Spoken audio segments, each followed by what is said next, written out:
Hello students, कैसे हैं आप सब लोग। तो देखिए, आज हम लोग जो है नया कॉन्सेप्ट स्टार्ट करेंगे, ठीक है। और क्लास 10th का है, ये कोऑर्डिनेट ज्योमेट्री चल रहा था हमारा। एक्सरसाइज 7.1 कंप्लीट हो चुकी है और अब हम लोग सेक्शन फार्मूला पढ़ेंगे। ओके, सेक्शन फार्मूला तो दो ही हमारे पास, पहला डिस्टेंस फार्मूला पर बेस्ड क्वेश्चन है, डिस्टेंस फार्मूला, और दूसरा है फिर सेक्शन फार्मूला। और सेक्शन फार्मूला में ही हमारे पास उसी से ही मिड पॉइंट फार्मूला बन जाएगा। तो ये दो ही एक्सरसाइज हमें करनी है। एरिया ऑफ ट्रायंगल तो हट चुका है, तो सेक्शन फार्मूला देखिए मैंने क्या लिखा है यहाँ पे, the coordinate of the point P x y which divides the line segment joining the points A x one y one and B x two y two internally in the ratio m1 ratio m2r। तो क्या होंगे x y, जो x और y इस point के coordinate. इसका मतलब क्या है, ऐसे समझिए, अच्छे से समझ में आएगा। देखिए, ये कोई भी मेरे पास दो पॉइंट हैं ए एंड बी, ठीक है। इन्हें ज्वाइन करने वाला लाइन सेगमेंट ए बी, ए और बी पॉइंट को ज्वाइन करने वाला लाइन सेगमेंट क्या है, ए बी। इस ए के कोऑर्डिनेट क्या है, x1 कामा y1, और इस बी के कोऑर्डिनेट क्या है, x2 कामा y2, ठीक है। तो ये लिखा है यहाँ कि ए के कोऑर्डिनेट x1 y1, बी के कोऑर्डिनेट x2 y2। इन्हें ज्वाइन करने वाला जो लाइन सेगमेंट है, ये किसी P पॉइंट से इंटरनल डिवीजन हो रहा है। इसमें क्या हो रहा है, इस लाइन सेगमेंट को अंदर से इंटरनल डिवाइड किया जाए किसी भी पॉइंट से। वो पॉइंट यहाँ हो सकता है, यहाँ हो सकता है, यहाँ हो सकता है, ठीक है, इसके बिटवीन में कहीं भी। तो ये सपोज दैट ये मेरा पॉइंट है P और इसके कोऑर्डिनेट हमने लिए हैं x, y, ठीक है। और तो ये जब P पॉइंट आ गया तो किसी न किसी रेशियो में डिवाइड करेगा, बोलिए, किसी न किसी रेशियो में डिवाइड करेगा जी। तो देखिए, A पॉइंट है, B पॉइंट है, इसके कोऑर्डिनेट x1 y1 है, x2 y2 है, और P कोई पॉइंट है, इसको इंटरनली डिवाइड कर रहा है। तो जब डिवाइड करेगा तो किसी न किसी रेशियो में डिवाइड करेगा। जैसे ये है m1 और ये है m2, तो m1 रेशियो m2 में डिवाइड कर रहा है, ठीक है। किस रेशियो में डिवाइड कर रहा है, m1 रेशियो m2 में। तो इसके जो कोऑर्डिनेट है x, y, ये क्या होंगे, तो देखिए इसको ऐसे समझेंगे, इधर मल्टीप्लाई करेंगे और इस वाले का इधर। कैसे, क्या इसका मतलब है, इस फिगर से आपको फार्मूला याद रहेगा, ठीक है। तो इसको जब बना भी लेंगे आप तो अच्छी बात है, और बनाना है तो इससे कॉन्सेप्ट समझने में आसानी है। तो देखिए, x कोऑर्डिनेट हमारे पास क्या होगा, x कोऑर्डिनेट, जब x कोऑर्डिनेट निकालना हो तो m1 x2 plus m2 x1 upon में m1 प्लस m2, ये आ गया x कोऑर्डिनेट, ये वाला। y कोऑर्डिनेट हमारे पास क्या आएगा, y कोऑर्डिनेट देखिए m1 y2 plus m2 y1 upon में m1 प्लस m2। तो इस तरीके से हम x कोऑर्डिनेट निकालेंगे। और y कैसे निकालेंगे, देखिए फिर से ध्यान रखिए, कैसे ही आपको याद रहेगा।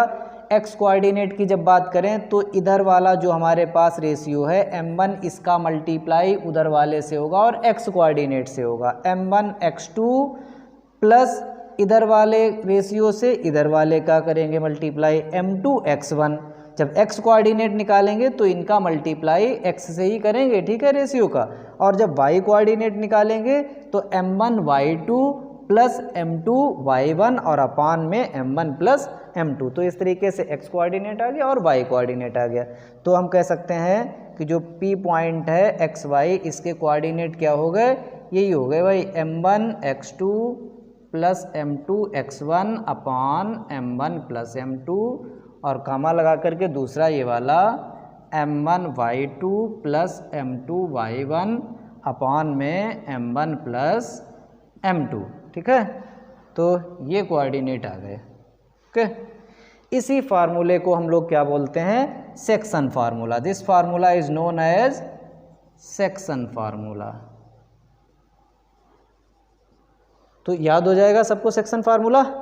अब इसी फार्मूले में देखिए, इसी में अगर हम क्या कर दें, यहाँ पर k रेशियो 1 कर देते हैं। कहाँ पर, यहाँ पर अगर ये जो है k रेशियो 1 हो जाए, if ratio is k ratio 1, if ratio is k ratio 1, देखिए यहाँ पर k कर देते हैं, k रेशियो 1, तो क्या होगा, तो इसका मल्टीप्लाई k का इधर x2 से हो जाएगा, तो क्या आ जाएगा k x2 और 1 का x1 से हो जाएगा, प्लस 1 x1 अपान में k plus 1 m1 plus m2, और दूसरा y कोऑर्डिनेट क्या होगा हमारे पास, k का मल्टीप्लाई y2 से k y2 प्लस 1 का मल्टीप्लाई y1 से अपान में k प्लस 1, ठीक है।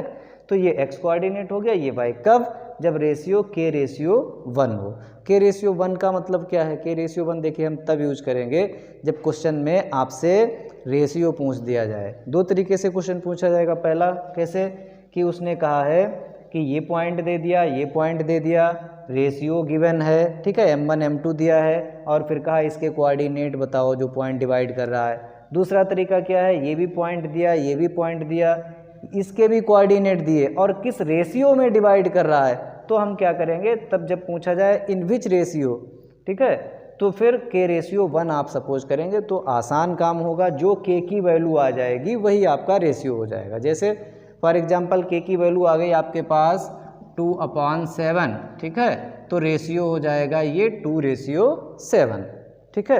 क्यों हो जाएगा ऐसा, क्योंकि ये k रेशियो 1 है, k रेशियो 1, तो 2/7 रेशियो 1, और इसको जब आप 7 बनाएंगे तो 7 यहाँ और ये 1 है और यहाँ भी 7 आप करेंगे, तो 2/7 और 7/7, अब 7 हटा देंगे यहाँ से तो 2:7 आ जाएगा। इसलिए k रेशियो 1 लेने का ये फ़ायदा है, जो k की वैल्यू आएगी वही रेशियो हो जाएगा, ठीक है।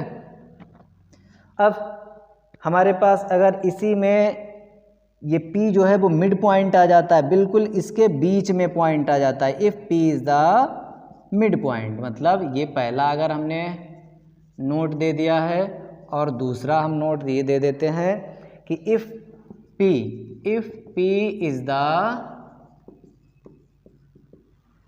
मिड पॉइंट होगा तो AP और BP दोनों इक्वल होंगे, इसका मतलब क्या है 1:1 हो जाएगा। कितना हो जाएगा रेशियो, 1:1। जब मिड पॉइंट हो जाता है तो इसका रेशियो 1:1 हो जाएगा, और 1:1 यहाँ फार्मूले में आप रखेंगे, यहाँ पर m1 की जगह 1, यहाँ भी 1, तो x2 प्लस x1 अपान में 1 + 1 2, यहाँ भी 1 और y2 प्लस 1 इंटू y1, तो कुल मिला के y2 प्लस y1 अपान 1 + 1 2।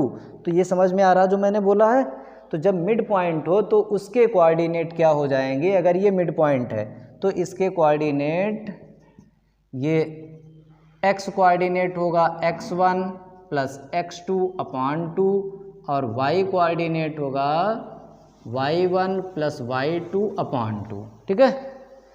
इसका यूज कैसे, वो कुछ आपसे 2 पॉइंट दे देगा, कहेगा इसका मिड पॉइंट फाइंड करो, निकाल लेंगे हम इस तरीके से। या सर्कल दे दिया है, सर्कल, ठीक है, और सर्कल के डायामीटर के कोऑर्डिनेट दे दिए, ये डायामीटर है A और B, इसके आपको कोऑर्डिनेट दे दिए हैं, इसके कोऑर्डिनेट दे दिए, इसके कोऑर्डिनेट कुछ भी हैं, जैसे सपोज दैट 1 और 2 हैं, यहाँ 5 और 6 कर दिया मैंने, ठीक है।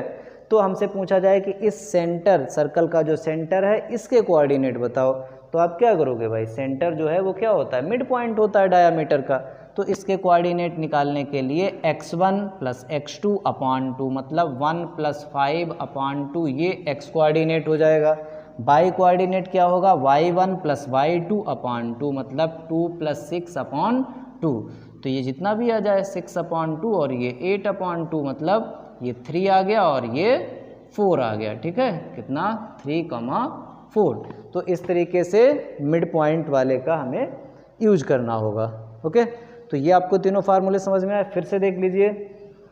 जब हमें सेक्शन फार्मूला में m1:m2 हो तो क्या करना है, m1x2 प्लस m2x1 अपान m1 प्लस m2, ये x कोऑर्डिनेट होगा। By coordinate m1y2 plus m2y1 upon m1 plus m2, इसी को सेक्शन फार्मूला कहते हैं, और सेक्शन फार्मूला से ही ये हमारे पास बना है mid point formula. Mid point के कोऑर्डिनेट, अगर ये कोऑर्डिनेट है, मिड पॉइंट हो गया, तो इसके x कोऑर्डिनेट का सम divided by 2x1 plus x2 upon 2, और y कोऑर्डिनेट कैसे आएगा, y1 प्लस y2 अपॉन 2। ये सबसे आसान फार्मूला है। k रेशियो 1 में क्या हो जाएगा भाई, यहाँ पर k कर दीजिए, यहाँ पर 1 कर दीजिए। ओके, तो अगले वीडियो में हम लोग एक्सरसाइज 7.2 करेंगे, और इस चैनल को आप जो है सब्सक्राइब ज़रूर करें। ठीक है, थैंक यू।